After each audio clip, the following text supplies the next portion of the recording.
Yung discussion nyo regarding sa lupa na inaward ng LGU, ano concerns nila? Yung kaninang bisita? Opo. Wala, parang they were asking us parang for enough time na mabigyan sila ng advice if their house will be demolished already. So I had to ask the Urban Poor Affairs Office to price me kung ano nangyari. As it turns out, nabigyan na pala namin sila ng lote as far back as 3 years ago. And they were not really exactly moving fast enough para makalipat sila. And now, yung bahay na nandun sila is already parang obstruction na siya to sa drainage project na pinapagawa ko para ma-appease yung mga tao sa pagbaha. They need that because it's a community na binili namin ng buong lote. So, we have to act fast. Binigyan ko na sila ng additional time at konting pondo to fast track yung pagtatayo nila ng bahay dun sa inaward namin lote para kasi sila na lang natitirang parang balakid sa lugar. That's the kwento. May kasama pa pong pondo yun? Well, sometimes out of humanitarian consideration, pinabibigyan mo na rin sila ng konting pondo to build, at least initially, kung ano man yung may tatayo nila doon sa maliit na pera na pwede namin bigyan. Saang lugar ito, Mayor? Dito sa Balay, malapit sa Imelda Avenue. We bought this parang half a hectare property para maging housing project ng Cainta.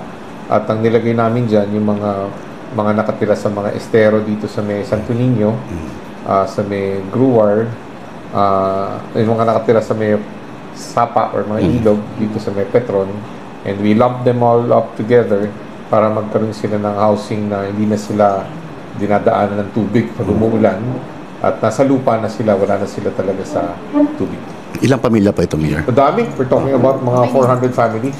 400 families. Yeah. Actually, this is what my fourth housing project sa Cainta, no? We have Corinthians, Upper Cuatro, 3.5. I have in Sitio San Miguel.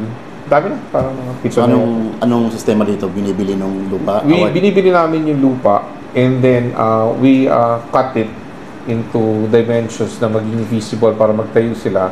And we award it to them. They pay us equivalent lang doon sa lote lang na binili nila base doon sa presyo mismo kung magkano namin binili.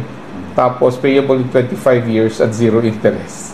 So we're just talking about mga 300 to 400 pesos lang yata isang buwan yun. Patay na ako, hindi pa tapos yun.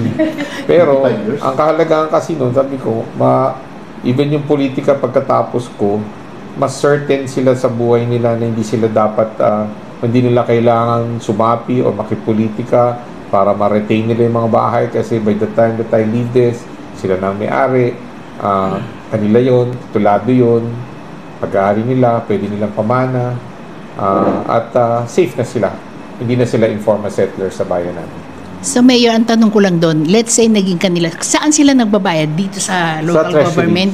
So hindi national housing? Hindi, mahirap kasi madaming papeles eh. Okay. Sa amin talaga, parang ano lang yun, parang we get to do a census, they become part of the beneficiaries, we list them out, and then we will compute based dun sa actual na space na na-occupy nila per square meter, tapos spread in 25 years, divide by 12 months, kung ano man yung maging amount doon, yun ang babayaran nila. Ano nga po sukat nila bawat isang Nasa about pamilya? 23 to 24 square meters. Mayor, doon sa mga na-awardan natin ng lupain, yung mga halimbawa ibebenta, ano yung magiging kaparusahan o sanctions? Actually, yung pagbebenta already, ano kaagad void kaagad yun.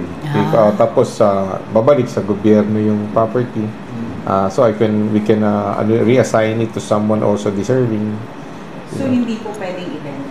Well, may holding period lang siya na 5 years. Holding period. Holding So period after na siya 5 years, pwede na nila ibenta. But they can no longer be a beneficiary of a housing project. Yes. Wala na silang makukuha. Kasi they've already consumed their privilege.